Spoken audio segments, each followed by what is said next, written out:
Olá pessoal, boa noite, sejam bem-vindos aqui ao canal da FG Clínica aqui no Instagram. Hoje a nossa live excepcionalmente está acontecendo às 20h30 porque o nosso convidado de hoje ele não pode participar às 20 horas, tá bom? Então hoje a gente vai falar sobre uma causa muito comum de dor de cabeça, de dor no rosto, de problemas para dormir, né? De vários, esse bruxismo e outras coisas, que é a disfunção da articulação temporomandibular, ou DATM, tá, pessoal? Oi, Edna, boa noite, seja bem-vinda aqui, tá? Deixa eu só ver como é que tá.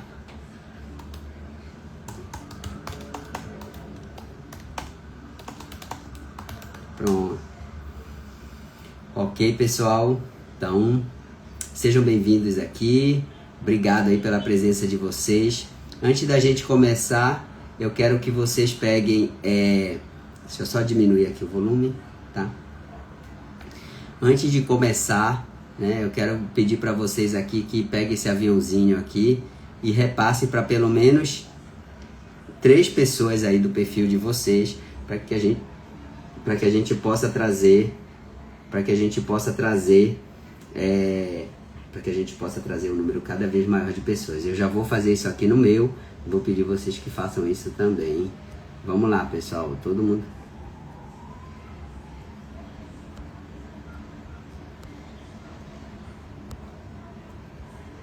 Vamos lá.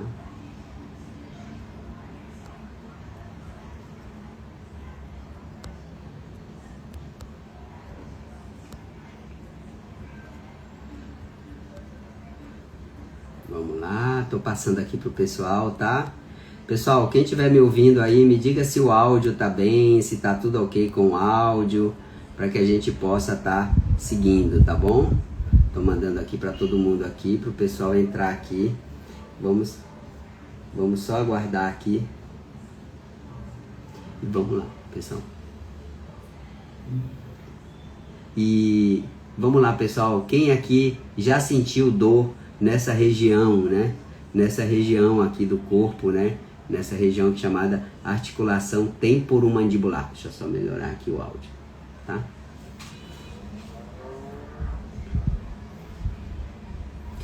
Coloque aí pra mim. Coloque aqui pra mim. Quem tá tendo aí, quem já sofreu com dor de cabeça, quem já teve algum problema, por exemplo, na hora de mastigar, entendeu? Que aí a gente vai poder ajudar vocês. Coloque aqui quem sofre, quem já sofreu com essa dor. E eu vou falar aqui para vocês o seguinte, vamos lá.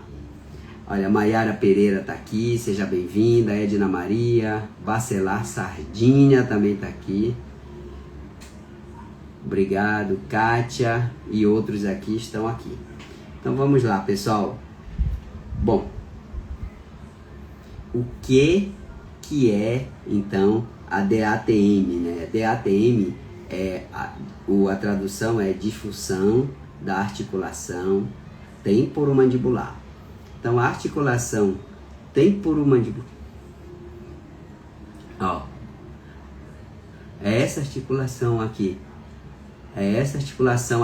que cola, digamos assim, a nossa mandíbula nessa região aqui anterior do ouvido e que faz a gente abrir e fechar a boca, e também faz a gente, ó, mexer a boca de um lado para o outro. Então, quando você mastiga, você utiliza muito mesmo essa articulação. A gente usa bastante.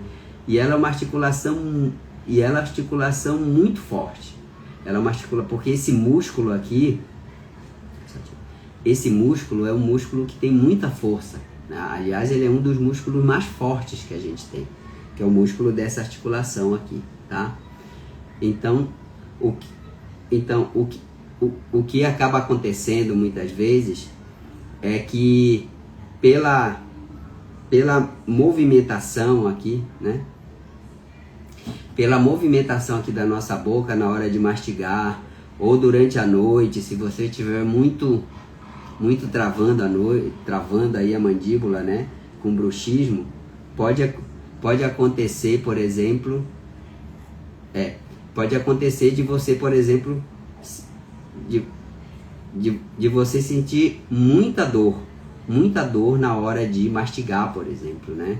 Ou durante a noite, tá? Então, é bem importante vocês conhecerem isso, porque cai muito, né? Muita gente sente muita dor por conta disso.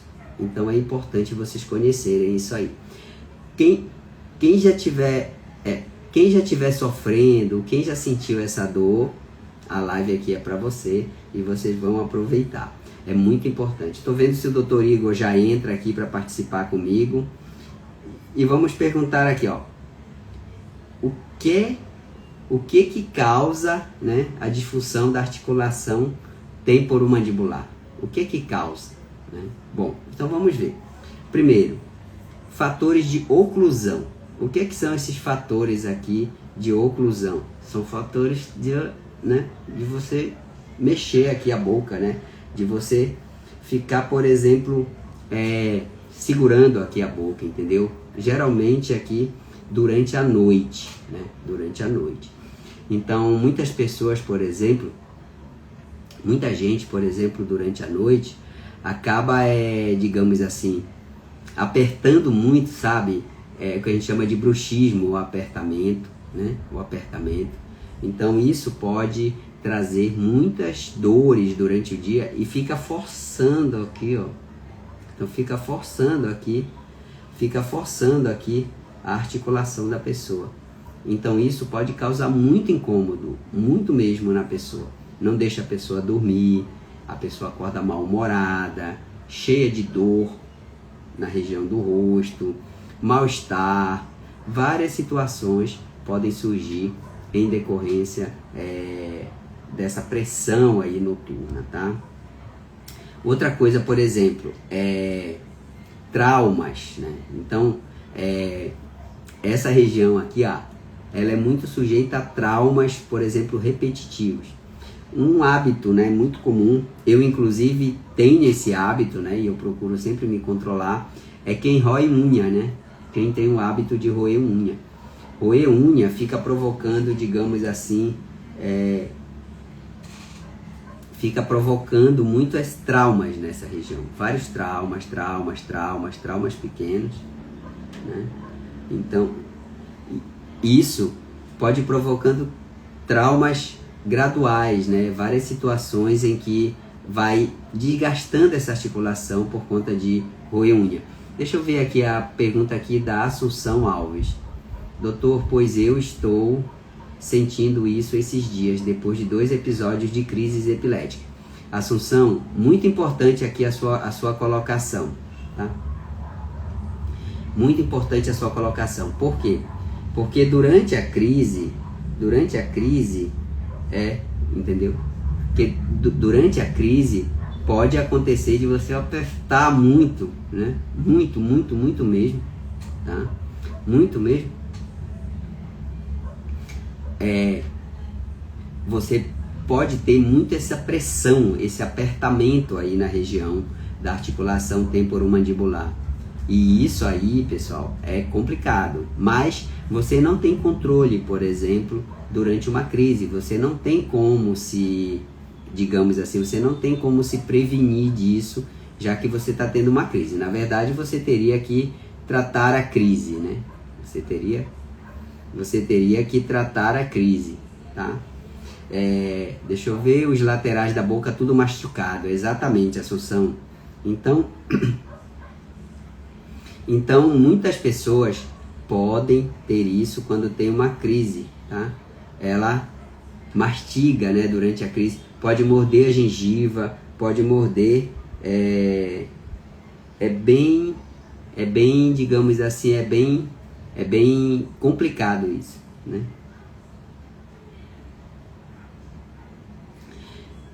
Mas tem que ter bastante cuidado, né? Quem tem epilepsia tem que realmente ficar atento para não ter as crises, porque durante uma crise pode acontecer isso. Então, foi muito legal. Deixa eu pegar uma outra causa aqui para passar para vocês enquanto o nosso convidado aí não entra, tá? Morde os lábios, exatamente, Marilene. Vamos ver, estresse e ansiedade, pessoal. Estresse e ansiedade, tá? Estresse e ansiedade. Tem que ter muito cuidado, né? Quem sofre com estresse, com ansiedade, tem que controlar. Tem que ter um controle muito eficiente aí desse quadro de estresse e ansiedade, porque eles podem provocar também essa, digamos assim, eles podem provocar essa pressão aqui na mandíbula, né? Ela pode fazer essa pressão aqui e isso ir provocando dor, o que piora ainda mais o estresse e o que piora, que pode piorar ainda mais a ansiedade, entenderam, pessoal? Então tem que ter bastante esse cuidado aí, tá? Deixa eu ver aqui. Tá. Então tem que ter bastante esse cuidado aí, tá? É um dos problemas que mais acontece recentemente. Deixa eu convidar aqui o nosso amigo Igor. Igor, mande aí o convite aí para participar, para você começar a falar aqui, que eu estou dando uma introdução aqui para o pessoal, mas hoje a gente quer saber muito mais do tratamento, né, dessa questão pô, tá aqui o doutor Igor.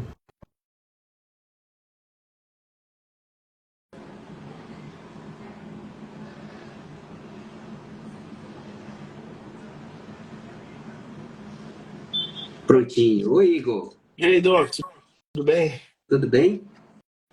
Tudo bom, graças a Deus. E aí, vamos lá? Vamos falar um Vamos, pouquinho? vamos falar desse assunto super importante que afeta muitas pessoas e que tem muita gente que está descobrindo agora, mas não consegue dar nome para o que está acontecendo. Exatamente. E é bom, eu já dei uma introdução aqui para o pessoal, né? Já falei aí o que é a disfunção, estava falando um pouco das causas, inclusive muitas pessoas aqui es- estavam assim, digamos assim, estavam falando assim bastante que sentem muito essa dor quando tem crise de epilepsia, porque durante a crise ocorre essa questão aí, né, de compressão, de forçar a articulação. Tá falando de alguns traumas, como por exemplo, sua roer unha. Eu, inclusive, tenho esse hábito, tenho que me controlar. E ia falar mais de uma causa aqui, para a gente poder falar um pouco mais de tratamento, que são alterações anatômicas, né? Talvez a pessoa pode ter variação anatômica nesse lugar, e aí acabar Exa- também dando a dor. Só que assim, muita gente não atenta para isso, muita gente acaba convivendo com a dor, então tem o estresse, o trauma que podem causar também. E aí, queria falar um pouquinho assim assim, quais são os sintomas dessa dor, né? É só a dor? A pessoa pode sentir alguma coisa tremer aqui ou crepitar? Como é que faz o diagnóstico, Igor? Tá. O diagnóstico ele vai se dar a partir da análise dos sintomas, né? Essa pessoa ela vai começar a sentir dor nessa região. A gente vai verificar muita tensão nessa região. Então, durante a avaliação, é feita uma avaliação até na musculatura dessa região. Então, a gente coloca a mão, palpa os músculos dessa região, feito uma seta, e aí verifica ali a tensão dessa região, né? Então, a gente verifica através da palpação, dos sinais e sintomas do paciente e do relato clínico, que pode envolver vários aspectos. Por exemplo, a pessoa pode ter sofrido um trauma, né? Então, pratica um esporte de luta. E aí, após um movimento, uma pancada no rosto, ela passou a sentir. A pessoa teve um acidente automobilístico, aí passou a ter a apresentação. A pessoa teve um trauma muito grande, passou por um trauma e um estresse muito grande, ela pode passar a ter.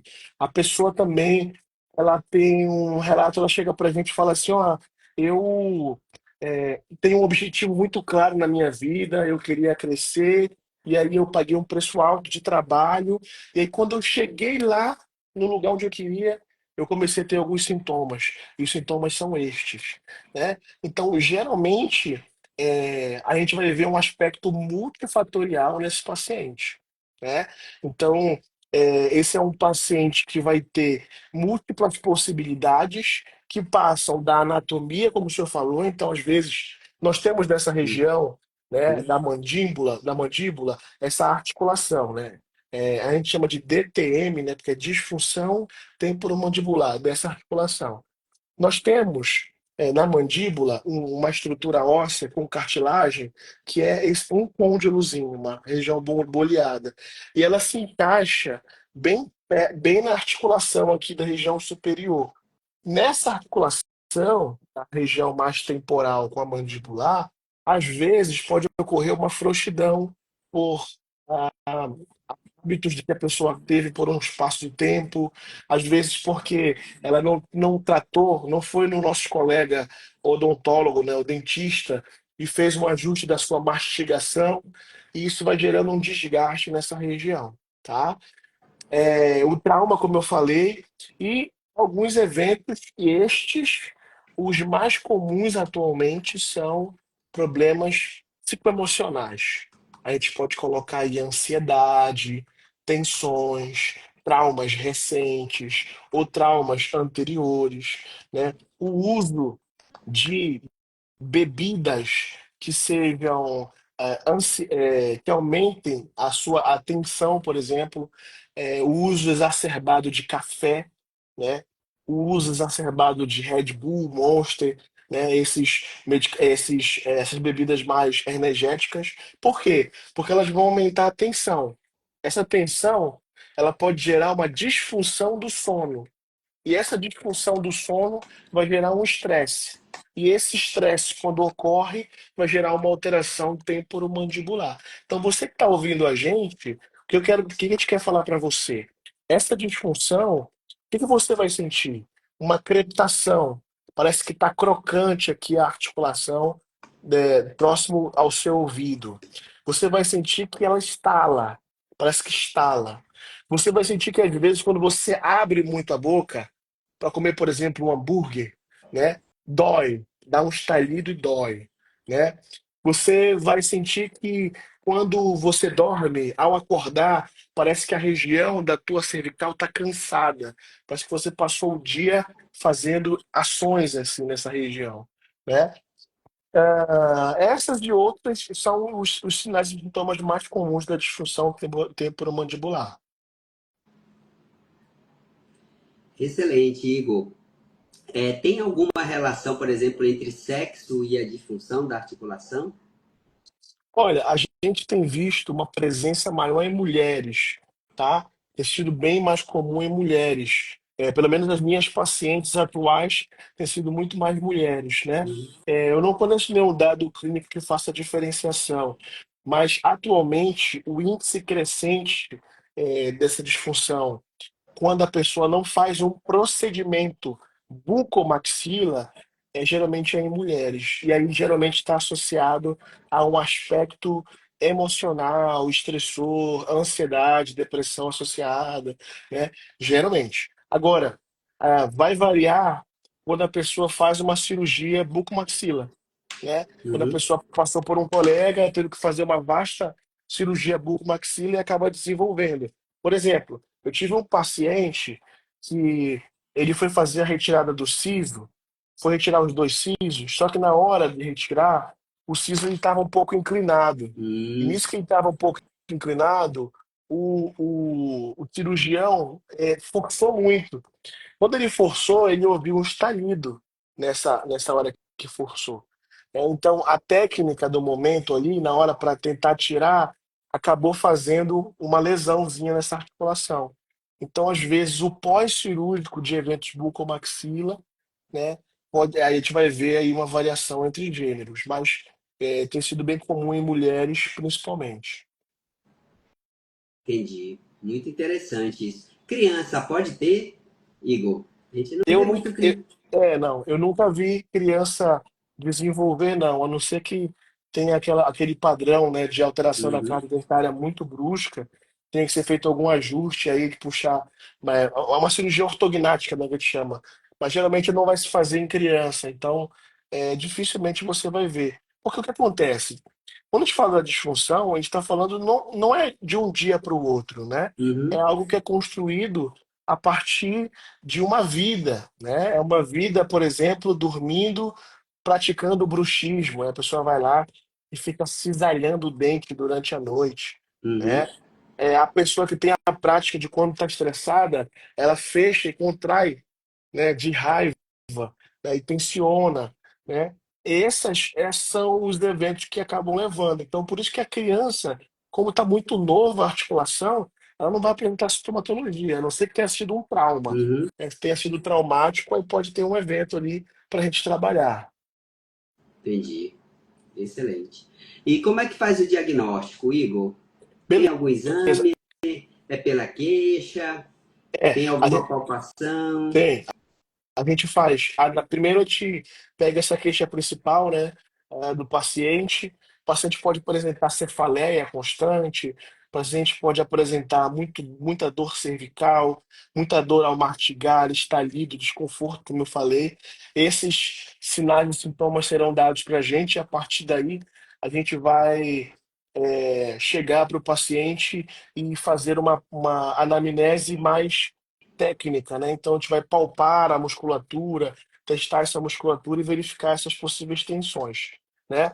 Depois disso, a gente também tenta rodar alguns questionários. Eu tenho um grande amigo de São Paulo que trabalha muito com isso e hoje em dia a gente conversa muito sobre o quanto alguns questionários de saúde mental têm sido fundamentais Uhum. para para verificar os nossos pacientes que têm disfunção temporomandibular.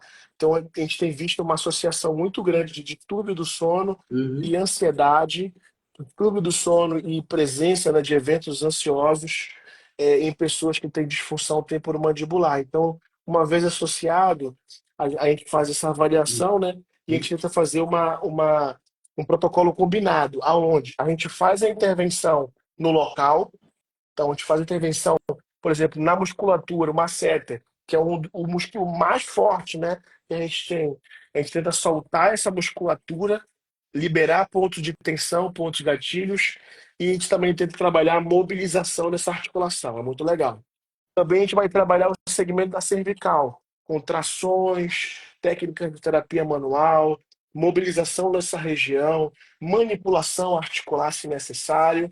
E depois de fazer todo esse trabalho de terapia manual, liberação, a gente tenta fazer fortalecimento dessa parte de membro superior e essa região periarticular da coluna, tá? Depois, uma coisa que é muito legal é a gente colocar o paciente em movimento, né? A semelhança do que a gente está vendo aqui a Elisângela escrever. Então, o movimento ele é vida, né? Essa é a frase que eu sempre digo. Então, também para esse paciente vai ser Uhum. muito legal a prática de exercício físico. Por quê? Porque o exercício físico vai ajudar esse paciente na sua saúde mental. O Uhum. exercício físico vai ajudar esse paciente a dormir melhor. O exercício físico vai aumentar a força, o ganho de massa muscular desse paciente. Então, a gente vai ter inúmeros ganhos com a prática do exercício físico. Claro que às vezes esse paciente precisa começar conosco na fisioterapia, mas depois que a gente consegue liberá-lo, ele meio Uhum. que nos visita. É como que a gente vai fazendo o ajuste de funilaria, sabe? Então ele vem, a gente faz alguns ajustes técnicos, algumas adaptações, ele volta para o estilo de vida que precisa. E a gente vai trabalhando. Depender do caso, a gente fica com uma maior frequência com esse paciente. Entendi. Muito interessante. E, Igor, como é que a gente faz o tratamento disso? Vamos falar um pouquinho de tratamento. Ah, antes disso, deixa eu responder aqui uma pergunta que foi feita pela Assunção, né? Se a pessoa pode ficar com dor durante dias depois de ter uma crise epilética. Sim, pode ficar sim, tá? Inclusive se, por exemplo, a pessoa tiver crise generalizada, prolongada, pode sim, tá? Pode ficar. Inclusive, ela pode, por exemplo, então ela pode realmente, causar dor no corpo, pode causar mal-estar, pode até quebrar um dente, fraturar uma determinada região do corpo. Então, realmente, isso pode acontecer, tá, Assunção? Por isso que é muito importante, por isso que é, por, por isso que é muito importante ter o controle das crises, tá? Então, vamos falar um pouquinho mais aqui de tratamento, assim. Como é? Sim, a gente sabe que tem medicamentos, tem que tratar os fatores desencadeantes, como, por exemplo, assim, a ansiedade e outras, né? O nervosismo, quem rói unha tem que mudar de hábito, e claro. Mas o que, que temos, assim, de tratamento, principalmente da parte da fisioterapia? Quais são as intervenções, Igor, que podem ser feitas para a pessoa que está, por exemplo, sofrendo, né, com dor, com disfunção. Principalmente, como eu falei, principalmente o trabalho liberação miofascial, né, liberação das tensões musculares da região da boca, né, dos músculos que vão participar da mastigação, principalmente o masseter. A gente vai trabalhar muito a liberação de tensões que acabam se colocando na região anterior do pescoço. Então, a gente tenta trabalhar o músculo esternocleidomastoide, né, a gente tenta trabalhar ali os músculos eretores da espinha na região posterior, né? Então solta bastante a musculatura ali da cervical. A gente tenta trabalhar com algumas técnicas de terapia manual, onde a gente tenta mobilizar um pouco essa cervical para que a gente gere uma resposta analgésica e o músculo ele consiga sofrer um Uhum. relaxamento. O que que acontece? Uma vez que começa a tensão nessa região, ela acaba se espalhando. Ela desce para a cervical, ela pode descer, por exemplo, para o braço. Uma pessoa que tem uma disfunção temporomandibular, ela pode desenvolver uma tensão muscular tão grande que essa tensão no trapézio, tensão em subclávio, às vezes acaba fazendo com que eu tenha uma compressão no plexo braquial, né? Um estresse no plexo braquial. E aí a pessoa começa a sentir dor no cotovelo, dor no punho, uma dor que parece muito síndrome do túnel do carpo ou uma epicondilite, quando na verdade as tensões que precisam ser aliviadas estão no ombro, né? Estão nessa região superior. Então, onde a gente trabalha efetivamente? A gente vai trabalhar ali soltando a musculatura dessa região do trapézio, do subclávio, né? Trabalhando o fortalecimento para que o fortalecimento gere uma resposta reflexa de relaxamento muscular, terapia manual, mobilizações. A depender da idade, a gente vai na estrutura da coluna e faz algumas manipulações articulares, alguns ajustes articulares. E aí também é muito importante que a gente consiga fazer esse acompanhamento do paciente, né, no aspecto psicoemocional, né, é, rodar algumas fichas de avaliação, como eu falei anteriormente. Essas fichas vão nos norteando como é que está o nível de estresse desse paciente, como é que está o nível de ansiedade. Nós temos algumas fichas muito interessantes, doutor, que a gente chama de fichas de avaliação de cinesiofobia. O que é cinesiofobia? É o medo que o paciente tem de fazer o movimento. E aí a gente faz o quê? A gente aplica essas fichas para verificar o tanto de medo que esse paciente vai ter de fazer exercício físico, por exemplo, tá? Outras fichas que nós temos são fichas em que a gente verifica se o paciente tem uma tendência à catastrofização. Por quê? Porque quando a gente fala desse paciente, a gente tem esse pacote, né, de técnicas mais importantes, mais utilizadas, mas também nós vamos usar mão da eletrotermofototerapia. Olha Então que nós nome temos a eletro, interessante. nós temos a eletro, então a gente coloca ali a eletroestimulação transcutânea, né? Então a gente coloca ali um eletrodozinho e faz um estímulo naquela região. Esse eletrodo, ele acaba trabalhando as vias sensitivas da dor para silenciar essa inflamação dolorosa, Hum, né? A gente também faz uso de algumas agulhas de acupuntura e a gente coloca em alguns músculos e coloca o jacarezinho lá do eletrodo para fazer essa estimulação mais profunda no uhum, paciente. A gente também usa o laser de baixa intensidade para diminuir a inflamação e o desconforto, né, doloroso do paciente. Então, assim, a fisioterapia ela tem muitas ferramentas para esse paciente, muitas ferramentas analgésicas, muitas ferramentas que podem colaborar. Agora, o nosso principal objetivo está em fazer uma boa avaliação para descobrir qual é a raiz do problema e conversar com esse paciente, tá? uhum, Acompanhar esse paciente, tá? Por quê?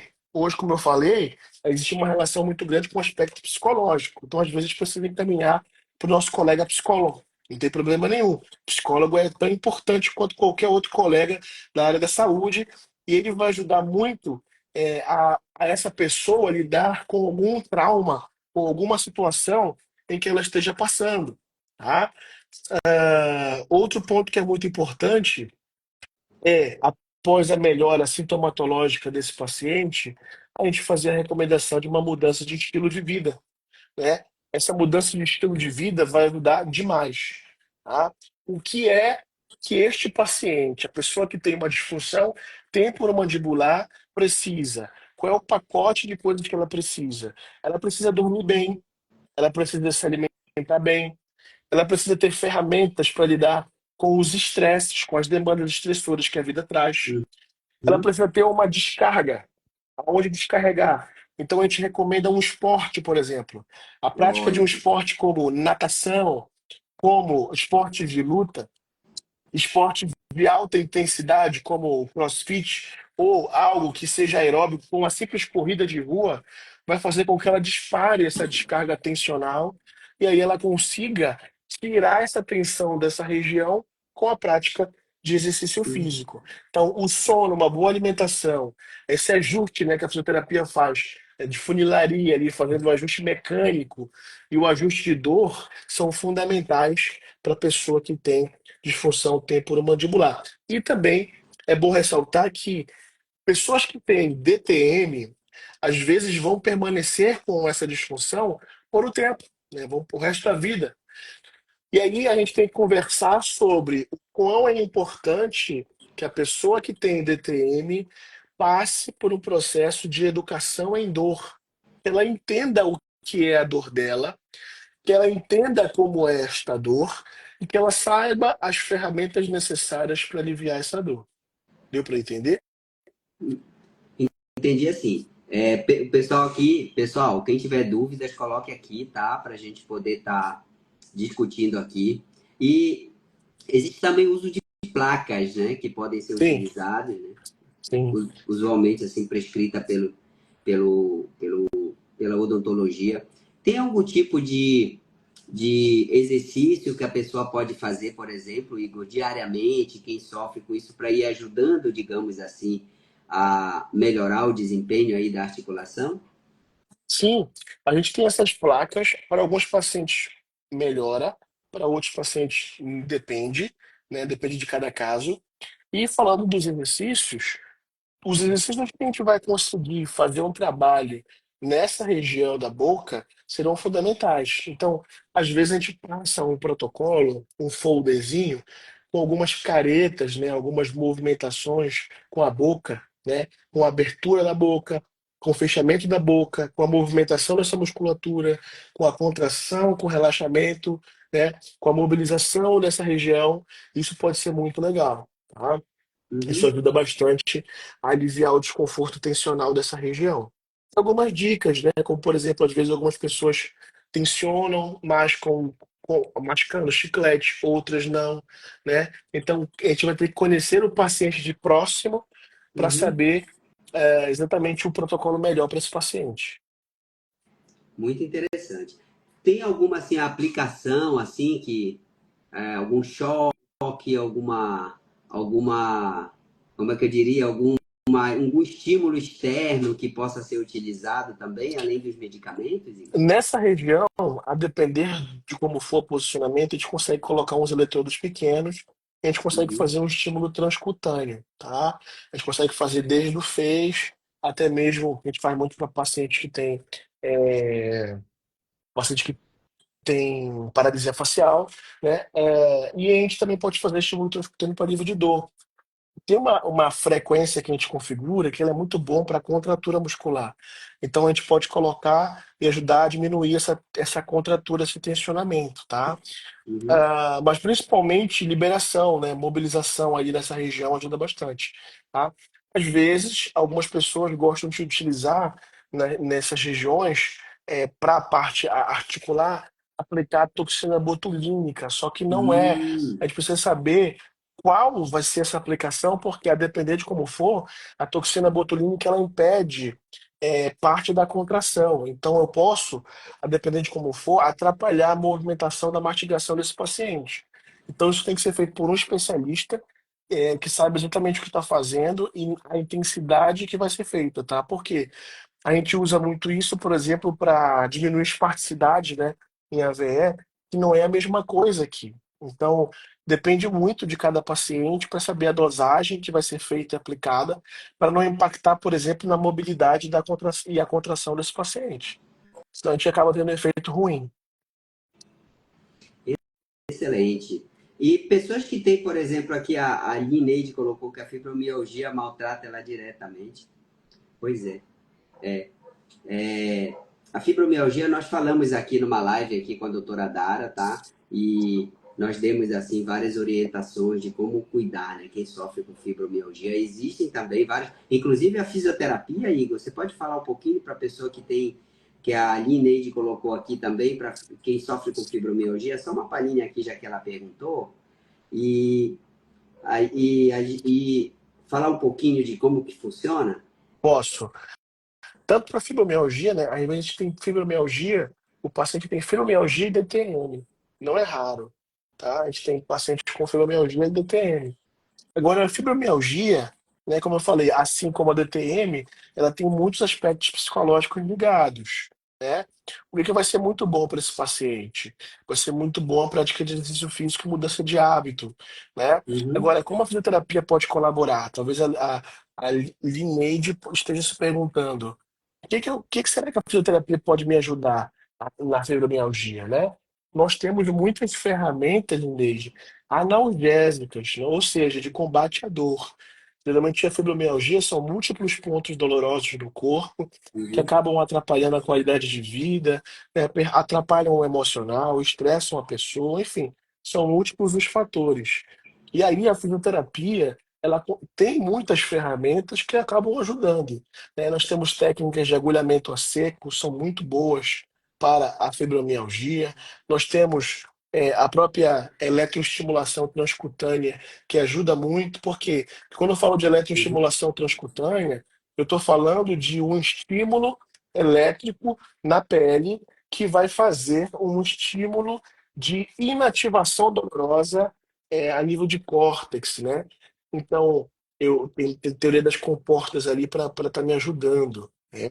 Então, temos muitas ferramentas interessantes, né? Uma outra ferramenta muito boa, Lineide, para tratar fibromialgia é a fisioterapia aquática, tá? A gente leva esse paciente para a piscina, Uhum. esse paciente ele vai para a piscina aquecida, então geralmente a piscina para a fisioterapia aquática ela é aquecida a 33 graus, então ela é bem quente. Para quê? Para gerar uma resposta neurológica analgésica. Então eu começo a gerar estímulos analgésicos a partir da temperatura. E lá a gente faz um monte de protocolos de fortalecimento, de mobilização que você não vai ter aqui em solo. Por quê? Porque na água a gente não tem impacto, né? Na água a gente vai ter o impulso ali diminuindo o impacto, que vai ser muito bom. E o músculo acaba tendo uma resposta pelo exercício e pela temperatura de relaxamento. A consequência disso é um alívio de dor muito significativo nas sessões de atendimento, né, nos atendimentos de fisioterapia aquática. Então, é uma excelente ferramenta para quem tem fibromialgia. Tá? Outra coisa também que é bem interessante, né, alguns fortalecimentos específicos para algumas regiões, né? Então, essas e outras ferramentas são muito interessantes para a fibromialgia e que impactam diretamente também na, na DTM. Ok. Tem uma pergunta aqui da Shirley. As dores causadas pela diabetes ou não médico, ele diz que não é nada. Como amenizar? Shirley, é a dor causada pelo diabetes, a dor causada pela neuropatia diabética, ela é muito chatinha de tratar, tá? A gente pode até programar uma live aqui só para falar disso. Eu vou falar com a doutora Dara, que é o métier dela, mas ela é bem chatinho de tratar. Por quê? Porque ela depende muito do controle do diabetes. E o diabetes, ele provoca uma lesão diretamente no nervo e deixa o nervo muito sensível à dor. E isso a gente não consegue reverter. Mas existem maneiras de tratar, tanto com medicamentos, o próprio canabidiol tem ajudado, e para algumas pessoas o estimulador medular também ajuda, mas mesmo assim o resultado não é como o que acontece aí nos outros tipos de dores, tá? E com relação, bom, eu já respondi aqui para você, então eu acho que vou conversar aqui com a doutora Dara para a gente fazer para gente fazer uma live aqui só sobre a neuropatia diabética. Mas eu já te digo de antemão, assim, se não controlar o diabetes, não adianta. E às vezes, mesmo controlando o diabetes, a dor ainda fica dando um trabalho que, sim, a gente tem que ter bastante, como é que eu diria aqui, bastante expertise para poder cuidar, entendeu? Mas existe tratamento, sim. Muito bom. Uma coisa que é importante, Sheila, você entender nesse aspecto da diabetes é que dentro da cascata do aspecto da, da permanência, né, da Uhum, glicose ali, etc., o exercício físico ele é muito legal para o controle da diabetes, né? Então, se você usar do exercício físico como ferramenta para diminuir as suas dores, no início vai parecer que não está melhorando nada, mas no longo prazo você vai ter um grande resultado. Por quê? O exercício físico ele vai te ajudar a controlar a tua diabetes de uma forma melhor. E o exercício físico, ele vai ajudar também a questão da dessensibilização nessa região que ficou fragilizada. Como o doutor falou, não é tão fácil, é algo mais delicado, mas uma ferramenta muito boa é o exercício físico, principalmente se essa neuropatia diabética está afetando muito mais a questão periférica. Se você está falando de pé, de perna, de mão, um exercício físico, por exemplo, uma bike, pedalar a bike, você aumenta o fluxo sanguíneo da região, você aumenta o input elétrico da região, você gera uma reorganização ali. Então isso é muito legal. Tá? Então o exercício para você pode ser bem interessante como uma ferramenta, né? Um uhum. uso de uma terapia não farmacológica. O exercício físico é fundamental, tá? Excelente. Muito bom, doutor. E a fisioterapia ajuda? Como que ela pode ajudar a pessoa com a neuropatia diabética? Assim, tem alguma coisa muito mais especial assim, própria? A gente tem muitos estimuladores, né? Então a gente tem tanto o estimulador transcutâneo para aliviar essa dor, quanto a gente também tem algumas outras frequências, né, elétricas para isso. E nós podemos usar também do laser de baixa intensidade. O laser de baixa intensidade é um excelente equipamento para regeneração de tecido, é um equipamento muito interessante para diminuição da inflamação, Uhum. tá? Ele é muito bom, os resultados são muito bons para pacientes diabéticos, muito bons, tá? Inclusive o paciente diabético que acaba desenvolvendo aquelas ulcerações com difícil tratamento, o laser ele acelera o processo da cicatrização dessa úlcera, né? Excelente. Então, o laser ele é uma ferramenta dentro da fisioterapia muito boa para o paciente diabético e também interessante para trabalhar com esse paciente que está com a neuropatia diabética, sobretudo periférica. Então, é muito Uhum. interessante o uso do laser. E, obviamente, né, o uso do exercício físico. Então, para esse paciente vai ser muito legal. A fisioterapia aquática também vai ser muito legal para esse paciente, porque vai ser um estímulo muito legal, tá? E nós também temos dentro da fisioterapia neurofuncional algumas ferramentas de estímulo à sensibilidade que pode Uhum. ser interessante para esse paciente. Entendi. Bom, excelente, doutor Igor, muito bom. E lá na clínica, você faz atendimento para os pacientes que têm DATM?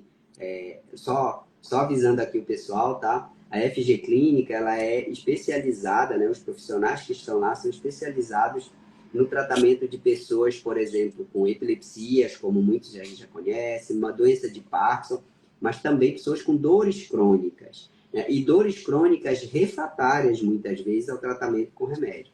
Tem a doutora Dara, neurologista, expert em dor. Doutor Igor, que é fisioterapeuta aí também, expert também no tratamento de pessoas com dores crônicas. Inclusive, teve uma paciente nossa com neuropatia periférica compressiva, que Você ajudou muito, muito, muito, melhorou muito a qualidade de vida dela aí.